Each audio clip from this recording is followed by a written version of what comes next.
high. Because Allah did not give you the height. He's the ultimately high. He's the big one. He's Kabir, not you.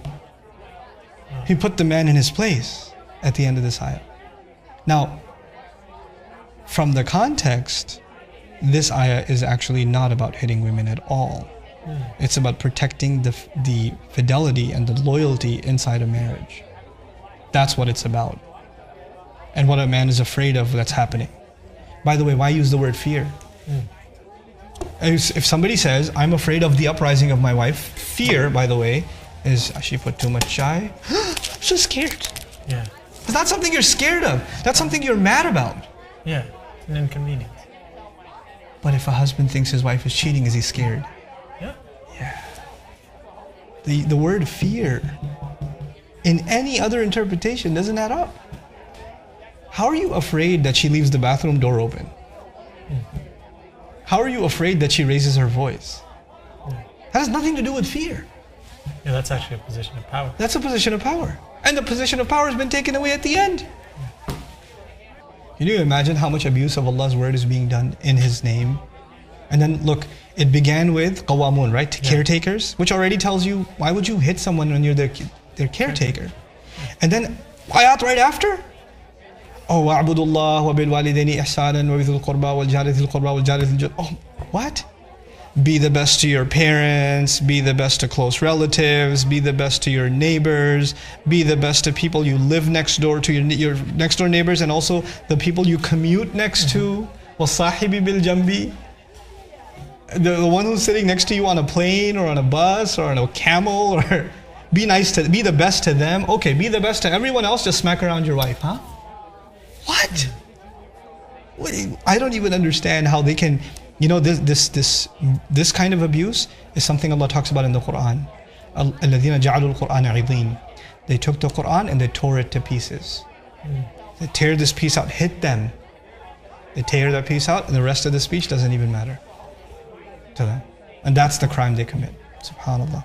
Because I think it's self-serving. Sometimes that's exactly it's right. Such a big problem that if you're gonna hit people, you've got an issue. Yeah. Don't drag the religion into it. Yeah. That's your psychological trauma. You've got a serious problem. You need psychiatric help. Yeah. And if women are being hit, they better seek protection. They better seek counsel, share it with someone, as embarrassing as it is. Because when there's physical abuse, what comes with it is psychological abuse. So the guy will make her feel like scum. He'll make her feel like she deserves it. You know, she'll start thinking she deserves it. They're so beat sometimes, they actually think they deserve it. It's good for them. That's the height of psychological abuse and trauma, right? And those kinds of women, they need to, if a woman finds herself in that situation, she needs to get help.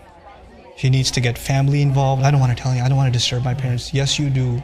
Go disturb your parents. Your mother bore a lot heavier than this. She gave you birth. She almost died. So if you're worried about bothering your mom, she's already been bothered way more than you can ever imagine. Go tell your mom. Tell someone, you know. Help deal with it as a family. If not, just at least go to a professional, you know. Somebody outside. But this should not go unanswered. And nobody should ever think nobody else cares. Because that's what the abuser does. Yeah. Abusers, as they abuse you, they tell you, who's going to care about you? Yeah. Who cares about you? You know, I'm doing you a favor. That's how they frame it. And they just develop this unfortunate mindset that keeps them imprisoned, not only in that relationship, but even in their mind they're imprisoned. And that needs to be just broken. Yeah. SubhanAllah. And what do you say about some people who say the context of how the word فَضَرَبَ اللَّهُ مَثَلًا, like how the word ضَرَبَ is used in the Quran isn't necessary, is used in different ways as well? It is used in different ways. Like, you know, I didn't want to get technical about it, but the way that it's used in this ayah, وَضْرِبُوهُنَّ, there's no preposition with it. And there's nothing that indicates that it's being used figuratively. Okay. You know? So, to me, that's a stretch. From a language perspective, that's a pretty big stretch. And I haven't exhausted study in classical scholarship. I don't know if anybody even went that route, but I know that opinion does exist. So I do respect it as an opinion. I'm not as convinced of it. You know?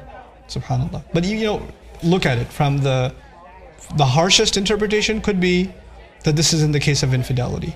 And the softest interpretation could be, this is about walking away from the relationship. You know? Those are the two. And there's no other range.